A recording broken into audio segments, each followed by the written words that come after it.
We made it! We're at the last chapter. Can you believe it? And rightly so. The topic of chapter 12, Management 449, is corporate culture and leadership.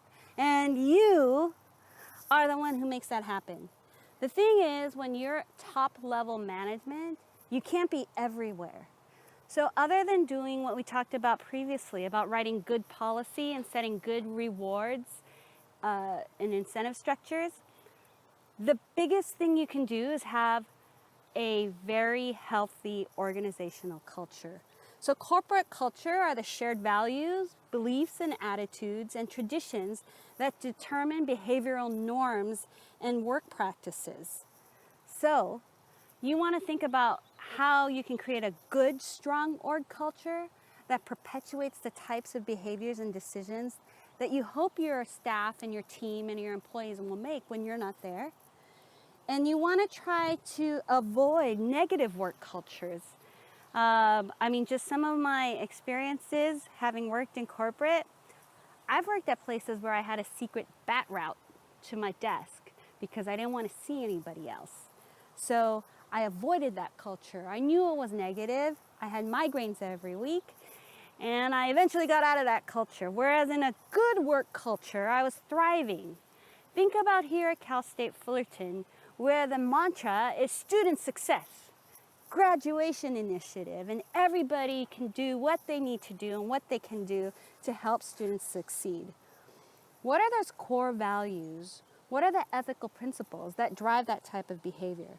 So what you want to do as a manager is embed those behavioral norms in your organization and do what you can to perpetuate the culture. Some of that includes doing ceremonies and rituals. We might think they're hokey, we might think they're kind of cheesy, but they're very important to show the behaviors that are appreciated and that you want to embed into the culture. It's important to have myths, that water cooler talk. My biggest advice to you as a young graduating professional is to take time to hang out in the hallways, take time to talk to those people at the water cooler, listen to the stories, listen to the myths, because inside those, that's where the values are embedded. That's where you'll really hear the stories about what makes the company tick and click. And then you want to also think about the cultures. Healthy cultures emphasize high performance, where people are rewarded for doing good work. They emphasize thriving and growing and changing, where people are encouraged to take risks and are rewarded for learning, whereas unhealthy cultures are resistant to change. Usually you'll hear something like, well, this is how it's done here. This is the way we do things here. That's a sign of an unhealthy culture. Politicized cultures where there are turf wars and people are fighting for resources, or insular cultures where they're really looking just inside at their own gains and their own benefits, and cultures where they breed greed and unhealthy, unethical behaviors. So if you're in one of these unhealthy cultures, you have the power to change the culture. It's really difficult to do. It takes a long time, and it takes a significant investment of your own emotions and your own leadership, and that's what leadership is about. Some of the things that you can do to change a corporate culture are replace key execs, especially the ones whose behaviors might not work with the values that you're trying to encourage.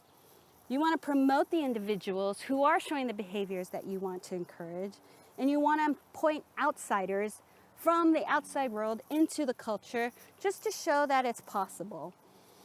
Encourage professional development and training, help people see the way, help people feel comfortable with change. Let word accidentally leak out through rumors that, hey, somebody got a raise or got a bonus because of this great behavior. Let that leak out. It doesn't have to be policy. It doesn't have to be a formal announcement. Sometimes those types of slips are powerful because they're not official. And you also want to continually update behaviors and policies so that they reflect the new culture. And finally, when you get that big cushy corner office with a magnificent view, you must get out of your office and manage by walking around. MBWA. sit with your people, talk to them. Hold them accountable in a way that's informal. Never underestimate the value of humor and casual conversation.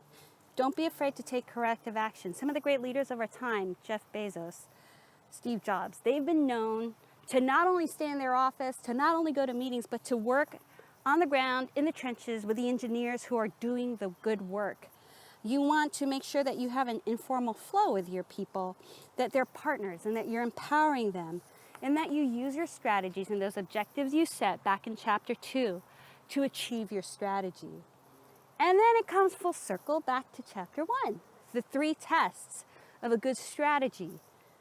Is there a market fit? Do you have the appropriate resources and competences to compete in the market?